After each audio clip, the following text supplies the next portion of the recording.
สบายดีพี่น้องปองไปเนาะมาเด้อวันนี้กินตำหุ่งเด้อตำหุ่งมีกระปูมีทอดชิ้นงัวเนาะแล้วก็มีผักกับแล้วกินกันเด้อเขาก็ฮ้อนๆนะ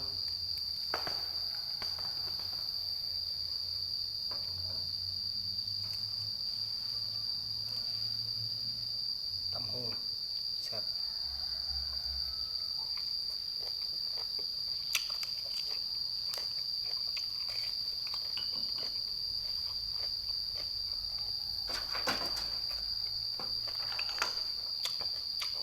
หอย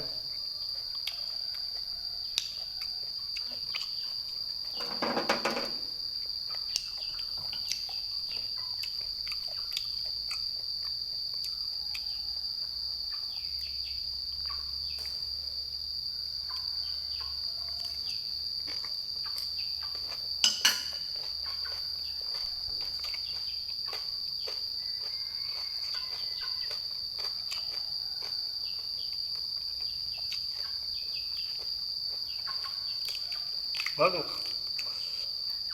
โดนเราไม่ได้กินตำหุ่ง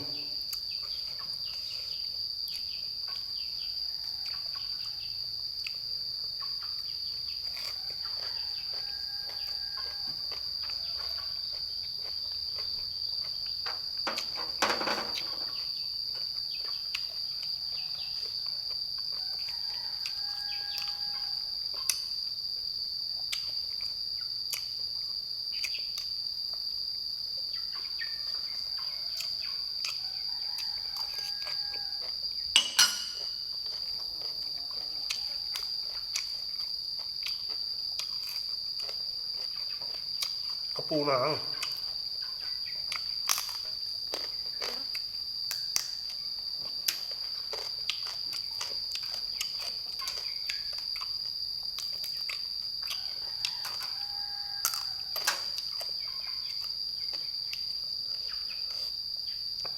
เด้อกินข้าวกันเด้อ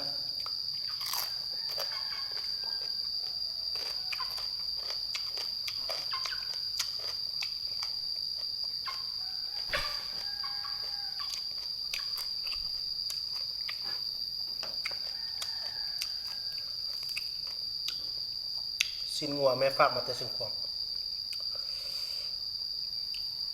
งาบเลยนะ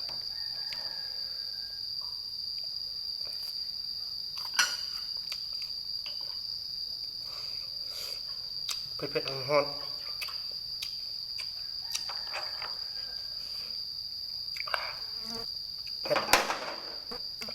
เผ็ดสมนัว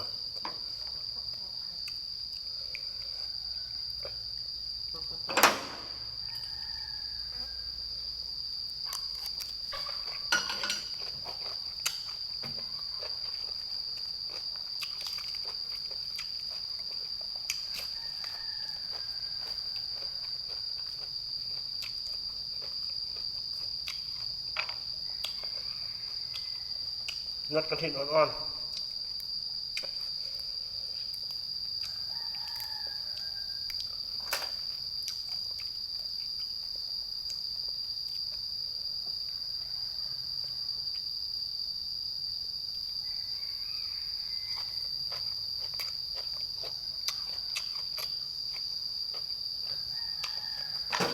ตำแบบบาน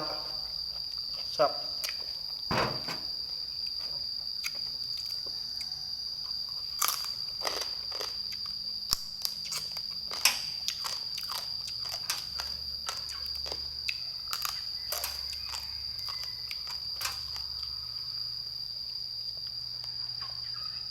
กระปูกับตำหุ่งจะเข้ากัน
กินขามันดังกรอบแซ่บ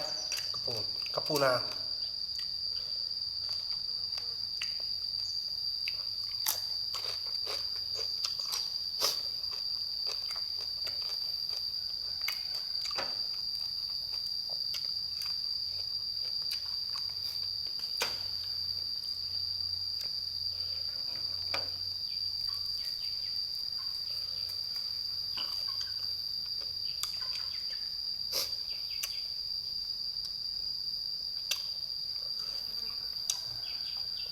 แซ่บ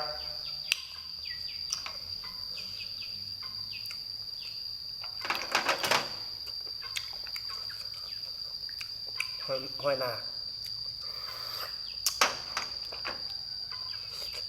ซับเชียงควงเขาเอิ้นมาห้อยอกซับเวียงเขาเอิ้นมาห้อยปู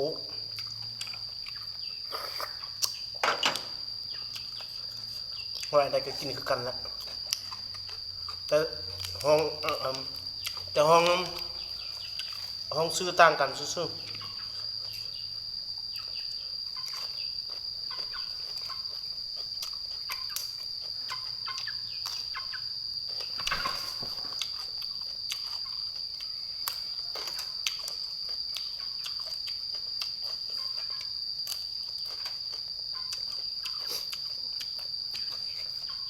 อย่าลืมกดไลค์กดแชร์ให้ได้เด้อ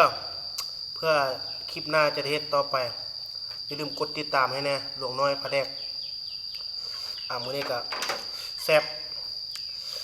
กดไลค์กดแชร์ขอให้ร่ำให้รวยเด้อผู้ใดกดไลค์กดแชร์ขอให้ร่ำให้รวยขอให้ถึกหวยถึกใบเด้อขอให้ร่ำรวยเด้อขอขอบใจ